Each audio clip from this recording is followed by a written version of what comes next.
नमस्कार, मैं शिवानी। रूबरू बिहार में आपका स्वागत है। आज है 11 सितंबर। चलिए फटाफट बढ़ते हैं बिहार की 20 बड़ी खबरों के साथ। किसानों को मिलेगी अब भारी सुविधा। बिहार के सभी प्रखंडों में किसान कृषि संबंधी सभी काम अब ई किसान भवन में एकल खिड़की पर करा सकेंगे।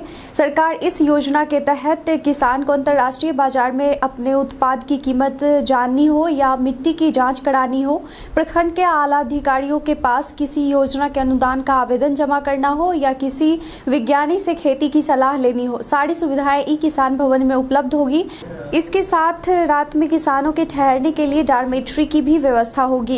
क्या ऐसा संभव है जब किसी को अपना मेहनताना लेने के लिए 2.5 दशक का इंतजार करना पड़े, वो भी सरकारी नौकरी में? जी हाँ, ऐसा वाकई में हुआ है। एक दो नहीं, पूरे 848 कर्मचारियों को उद्योग विभाग के अधीन कार्यरत राज्य हस्तकरघा एवं हस्तशिल्प निगम, वस्त्र निगम तथा औषधि एवं रसायन विकास निगम के कर्मियों के 25 साल से लंबित वेतन के भुगतान की प्रक्रिया शुरू हुई है, जिनमें तीनों निगमों के 848 कर्मियों के बीच 29.85 करोड़ का वितरण किया गया। शेष 77.05 करोड़ रुपए का भुगतान शीघ्र ही किया जाएगा। राजधानी पटना में हर साल दशहरा के मौके पर किया जाने वाला रावण दहन कोरोना की वजह से पिछले 2 सालों से आयोजित नहीं किया जा रहा है। वहीं इस बार भी गांधी मैदान में दशहरा के मौके पर कोई आयोजन नहीं किया जाएगा। इसके बदले गांधी मैदान से सटी कालिदास रंगालय में 3 दिनों तक रामलीला, रावण वध और भरत मिलाप का आयोजन होगा। इको टूरिज्म सर्किट से जोड़े जाएंगे बिहार के सभी महत्वपूर्ण स्थल। बिहार के पर्यावरण मंत्री नीरज कुमार बबलू ने पर्यावरण संरक्षण के साथ पर्यटन को बढ़ावा देने के लिए नया विजन बताया। उन्होंने कहा कि राज्य के सभी महत्वपूर्ण पर्यटन स्थलों को इको टूरिज्म सर्किट से जोड़ा जाएगा ताकि यहां पर्यटकों की संख्या बढ़े। पर्यटन बढ़ने से कई रोजगार के अवसर भी बढ़ेंगे। लोजपा सांसद चिराग पासवान 12 सितंबर को अपने पिता की बरसी पर आयोजित श्रद्धांजलि कार्यक्रम का आमंत्रण देने राबड़ी आवास पहुंचे थे। इसके बाद लालू यादव के बिहार लौटने की चर्चा जोरों पर थी, लेकिन लालू यादव ने इस पर साफ कह दिया कि हम अभी पटना नहीं आ पाएंगे। तेजस्वी आदि लोग बरसी में शामिल होंगे। हम सभी अभिन्न साथी थे रामविलास जी के। चिराग को हम लोग हर तरफ से सपोर्ट करते रहेंगे।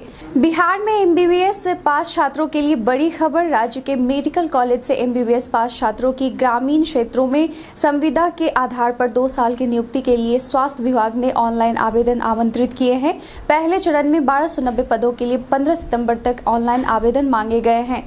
बिहार में 2 विधानसभा सीटों पर उपचुनाव होने वाला है, जिसके बाद नेता प्रतिपक्ष तेजस्वी यादव ने यह दावा किया है कि दोनों सीटों पर महागठबंधन की प्रत्याशी जीतेंगे। जिसके बाद सत्ता पक्ष के नेता उद्योग मंत्री शाहनवाज हुसैन ने पलटवार करते हुए कहा कि लोकसभा के चुनाव में विपक्ष के नेता कह रहे थे कि सभी सीटें जीत जाएंगे, लेकिन आरजेडी ने एक भी सीटें नहीं जीती है। अगर विपक्ष बोले जीत तो समझ लेना हार तय है। जेएनयू के पूर्व छात्र संघ अध्यक्ष कन्हैया कुमार का कांग्रेस में शामिल होने को लेकर चर्चाएं तेज थी, लेकिन कन्हैया कुमार ने कांग्रेस में शामिल होने को लेकर बड़ा बयान दिया है। उन्होंने कहा कि मैं किसी भी दल में शामिल नहीं हो रहा हूं। वहीं मिलने जुलने की बात रही तो राजनीति में ये सब चलते रहता है। बीते दिन राजधानी पटना में लालबाग के राजा का दरबार सजा। पटना के दारोगा प्रसाद पथ स्थित महाराष्ट्र मंडल भवन में धूमधाम से श्री गणेश जी की प्रतिमा की प्राण प्रतिष्ठा हुई। इस बार भी श्री गणेश जी की प्रतिमा लालबाग के राजा की प्रतिकृति है। वहीं कल शाम की आरती में केंद्रीय राज्य मंत्री अश्विनी कुमार चौबे उपस्थित रहे। जाति आधारित जनगणना कराने की मांग बिहार के नेता काफी वक्त से उठा रहे हैं। इसको लेकर भले ही बिहार के प्रतिनिधि मंडल की प्रधानमंत्री मोदी से मुलाकात हो चुकी हो, मगर अब तक इसका कोई नतीजा निकलकर सामने नहीं आया है।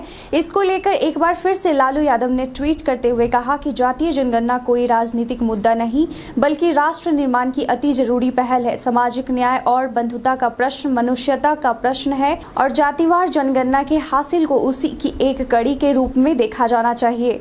बीते दिन हाजीपुर के सदर अनुमंडल अंतर्गत समाहरणालय परिसर स्थित एसपी कार्यालय के हिंदी शाखा में अचानक आग लगने के कारण अफरा तफरी मच गई। सुबह सुबह आग लगने से हड़कंप मच गया और आनन फानन पुलिसकर्मी वहां इकट्ठे हो गए। आग इतनी भीषण थी कि आग पर काबू पाने के लिए मौके पर 3 दमकल गाड़ियां बुलाई गई, जिसके बाद कड़ी मशक्कत से आग पर काबू पाया गया। राज्य भर में सफाई कर्मियों के हड़ताल पर चले जाने से शहर की आबोहवा में खासा तब्दीली देखी जा रही है। पूरा शहर कचरे के ढेर से दब गया है। गर्मी और बारिश के बीच सड़ांध ने हालात और बिगाड़ दिए हैं। वहीं सफाई कर्मचारियों का चौथा दिन भी हड़ताल जारी रहा। उनका कहना है कि सरकार 10 वर्ष एवं उससे अधिक समय से सफाई कार्य में लगे कर्मचारियों को नियमित करने से भाग रही है और ठेकेदारों के हाथों नगर परिषद की राशि लुटवाने में लगी है। जब तक सरकार हमारी मांगों को नहीं मानती है तब तक आंदोलन जारी रहेगा। नेता प्रतिपक्ष तेजस्वी यादव मदद मांगने आई महिला को 500 रुपए के नोट बांटने के बाद बुरे फंसे हैं। सत्ता पक्ष की पार्टी जदयू ने उन्हें जबरदस्त घेरा है। बता दें कि तेजस्वी यादव के खिलाफ जदयू प्रवक्ता नीरज कुमार ने कार्रवाई की मांग कर दी है। वहीं इस मामले को लेकर नीरज कुमार ने निर्वाचन आयोग को पत्र लिखा है। लोजपा में टूट के साथ चाचा भतीजे के रिश्ते में आई खटास के बाद पटना में चिराग पासवान द्वारा मनाई जा रही स्वर्गीय रामविलास पासवान की बरसी में केंद्रीय मंत्री और चिराग के चाचा पशुपति पारस भी शामिल होंगे, जिसके लिए वो आज शाम ही पटना पहुंच जाएंगे। बिहार के बेगूसराय जिले से बीते दिन दिल दहला देने वाली खबर सामने आई है, जहां गर्लफ्रेंड की शादी कहीं और तय होने की बात से दुखी होकर आशिक ने उसके घर के बाहर ही खुद को गोली मारकर आत्महत्या कर ली। गोली की आवाज से इलाके में सनसनी मच गई। इधर मृतक के परिजनों ने हत्या की आशंका जताई है। राज्य भर के नगर निकायों की 30,000 से अधिक सफाई कर्मी अपनी मांगों को लेकर पिछले 4 दिनों से हड़ताल पर हैं। समान काम के बदले समान वेतन, सेवा नियमित किए जाने सहित कई मांगे हैं, जिसकी सफाई कर्मी आए दिन मांग कर रहे हैं। बीते दिन उद्योग मंत्री शाहनवाज हुसैन सफाई कर्मियों के मिलने के बाद यह आश्वासन दिया कि सफाई कर्मियों की मांगों को वो मुख्यमंत्री नीतीश कुमार और डिप्टी सीएम तारकिशोर प्रसाद के समक्ष रखेंगे। अब पटना का पीएमसीएच बनेगा विश्व का दूसरा सबसे बड़ा अस्पताल। बता दें कि पटना का पीएमसीएच देश का सबसे बड़ा और विश्व का दूसरा सबसे बड़ा अस्पताल बनेगा। 5,540 करोड़ की लागत से बनने वाले इस अस्पताल में 5,462 बेड होंगे। अभी विश्व का सबसे बड़ा अस्पताल चांगगंग मेमोरियल हॉस्पिटल है। यूपी के शाहजहांपुर में दुष्कर्म के मुकदमे में पूछताछ के लिए थाने बुलाए गए दोस्त को कार्रवाई से बचाने के लिए बिहार के युवक ने स्वयं को मध्य प्रदेश कैडर का आईएएस बताते हुए एसपी को फोन कर कहा कि उसके दोस्त और नामजद आरोपित को पुलिस परेशान ना करे। मामला संदिग्ध लगने पर एसपी ने जांच कराई तो दोनों आरोपितों को शुक्रवार सुबह पुलिस ने धर दबोचा। बिहार के बेगूसराय में बीते दिन एक बड़ा हादसा टल गया। स्कूली बच्चों से भरा एक वाहन नदी में पलट गया। हालांकि वहां मौजूद लोगों ने पानी में छलांग लगाकर सभी बच्चों को सुरक्षित बाहर निकाल लिया। किसी के हताहत होने की खबर नहीं मिली है। चोरों ने मरीज तक को नहीं छोड़ा। मामला बेतिया जिले के गवर्नमेंट मेडिकल कॉलेज अस्पताल के आईसीयू वार्ड में भर्ती चौतरवा के रतवल मठैया निवासी तारा देवी को लगाया गया मॉनिटर चोरों ने चुरा लिया। उनको लगाए गए ऑक्सीजन पाइप को भी चोरों ने निकाल दिया।